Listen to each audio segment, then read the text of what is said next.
মহাকাশ সম্পর্কে অজানা 10টি তথ্য। আমাদের এই সুবিশাল মহাবিশ্বের কতটুকুই বা আমাদের জানা রয়েছে। মহাবিশ্ব নিয়ে বিজ্ঞানীদের আগ্রহের কখনোই কোনো কমতি ছিল না। মহাবিশ্বের অজানাকে জানার আগ্রহ থেকেই কখনো উঠে এসেছে অনেক বিস্ময়কর তথ্য, কখনো বা আমরা জানতে পেরেছি কিছু মজার তথ্য। আজ মহাকাশ সম্পর্কে অজানা ও অদ্ভুত তথ্যগুলো নিয়ে আমাদের আজকের পর্ব। তথ্য নম্বর 1।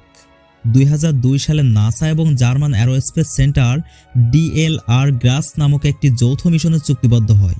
তারা হুবহু একই রকম দেখতে দুটি স্যাটেলাইট মহাকাশে প্রেরণ করে। মূলত স্যাটেলাইট দুটোকে পাঠানো হয় পৃথিবীর মধ্যাকর্ষণ অসঙ্গতি পরিমাপ করার জন্য। যদিও স্যাটেলাইট দুটির আসল নাম হচ্ছে গ্রাস 1 এবং গ্রাস 2, কিন্তু মজার ছলে স্যাটেলাইট দুটি নাম রাখা হয় টম অ্যান্ড জেরি। পৃথিবীকে কেন্দ্র করে একটি স্যাটেলাইটের পিছনে অপর স্যাটেলাইট ছুটছে বলে এরকম হাস্যকর নামকরণ করা হয়েছিল। তথ্য নম্বর 2। আমরা জানি চাঁদে সর্বপ্রথম পা রাখা ব্যক্তি ছিল একজন আমেরিকান। এর পাশাপাশি চাঁদের সবচেয়ে বেশি পতাকা স্থাপন করার রেকর্ডটিও কিন্তু আমেরিকার দখলে।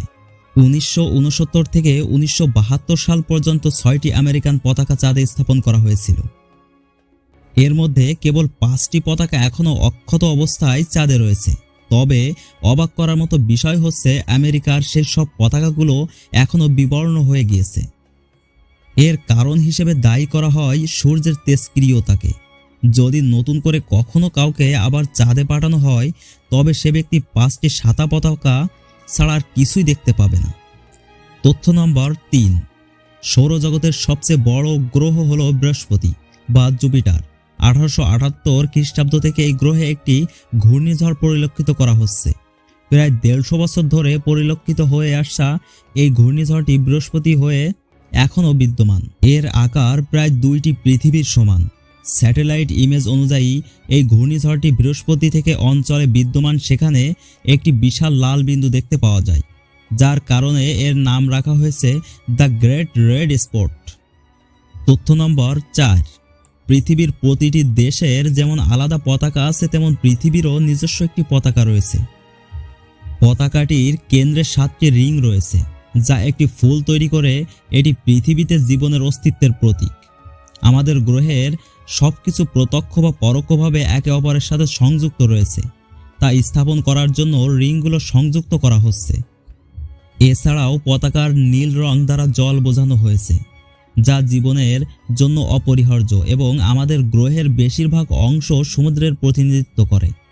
যখন মানুষ প্রথমবার মঙ্গলে পৌঁছাবে, তখন সেই মানুষ যে দেশেরই হোক না কেন, সে পৃথিবীর এই পতাকাটি মঙ্গলের মাটিতে স্থাপন করবে। তথ্য নাম্বার 5। আপনি কি জানেন সৌরজগতে এমন একটি গ্রহ রয়েছে যা রাশিয়ার চেয়েও ছোট? একটু চিন্তা করে দেখুন তো কোন গ্রহটি হতে পারে। উত্তরটা হচ্ছে প্লুটো।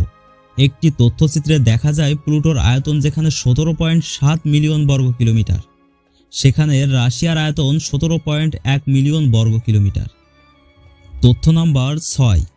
মহাবিশ্বে মোট কত বিলিয়ন ও ট্রিলিয়ন গ্যালাক্সি রয়েছে তা নিয়ে দ্বন্দ্বের শেষ নেই। আমরা সেই গ্যালাক্সিতে বসবাস করি, তার নাম হচ্ছে মিল্কি ওয়ে গ্যালাক্সি বা আকাশগঙ্গা ছায়াপথ। মহাবিশ্ব এতটাই বিশাল যে আমরা যদি আলোর গতিতে যাত্রা শুরু করি, তাহলে আমাদের সবচেয়ে নিকটতম বড় গ্যালাক্সি অ্যান্ড্রোমিডিয়ায় পৌঁছাতে সময় লাগবে 25 লক্ষ বছর।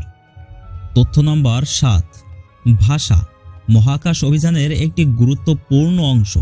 আপনি জানলে অবাক হবেন যে নাসার সকল অ্যাস্ট্রোনটরের জন্য ইংরেজি ভাষার পাশাপাশি রাশিয়ান ভাষা শেখা বাধ্যতামূলক। কেননা ইন্টারন্যাশনাল স্পেস স্টেশন বা ISS এর অফিসিয়াল ভাষা হলো ইংরেজি এবং রাশিয়ান।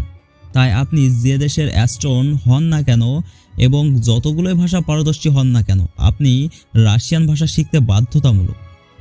তথ্য নম্বর 8।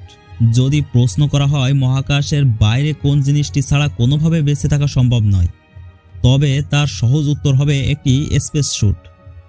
মহাকাশের কঠোর পরিবেশে অক্সিজেন এবং বিকর্ষজ ত্বরণ ছাড়া বেঁচে থাকার জন্য স্পেস স্যুটের কোনো বিকল্প নেই। মহাকাশের জন্য তৈরি এসব স্পেস স্যুটের ভূপৃষ্ঠে ওজন 127 কেজি, কিন্তু মহাকাশের মাইক্রোগ্র্যাভিটি পরিবেশের এই স্যুটগুলোর ওজন 0। তথ্য নাম্বার 9। আজ থেকে প্রায় 400 বছর পূর্বে সর্বপ্রথম দূরবীক্ষণ যন্ত্র দিয়ে মহাকাশে তাকিয়েছিলেন বিজ্ঞানী গ্যালিলিও। তিনি ছিলেন একজন ইতালিয়ান পদার্থবিজ্ঞানী, জ্যোতির্বিজ্ঞানী, গণিত তত্ত্ব ও দার্শনিক। জ্যোতির্বিদ্যায় তার অবদান সবচেয়ে বেশি। তিনি 1609 সালে নিজের বানানো টেলিস্কোপ দিয়ে সর্বপ্রথম মহাকাশের দিকে তাকিয়েছিলেন। বৃহস্পতি গ্রহের সবচেয়ে বড় 4টি প্রাকৃতিক উপগ্রহ সর্বপ্রথম তিনি আবিষ্কার করেছিলেন। তার নামে এই 4টি বড় উপগ্রহকে বলা হয় গ্যালিলিও মুনস বা গ্যালিলিও স্যাটেলাইট। আজকের কোন তথ্যটি আপনাকে সবচেয়ে বেশি অবাক করেছে তা আমাদের কমেন্টে জানাতে ভুলবেন না। খুব শীঘ্রই আমরা এই সিরিজের নতুন পর্ব নিয়ে আপনাদের সামনে হাজির হব। পৃথিবীর এরকম অদ্ভুত ও অজানা তথ্য জানতে আমাদের সাথেই থাকুন।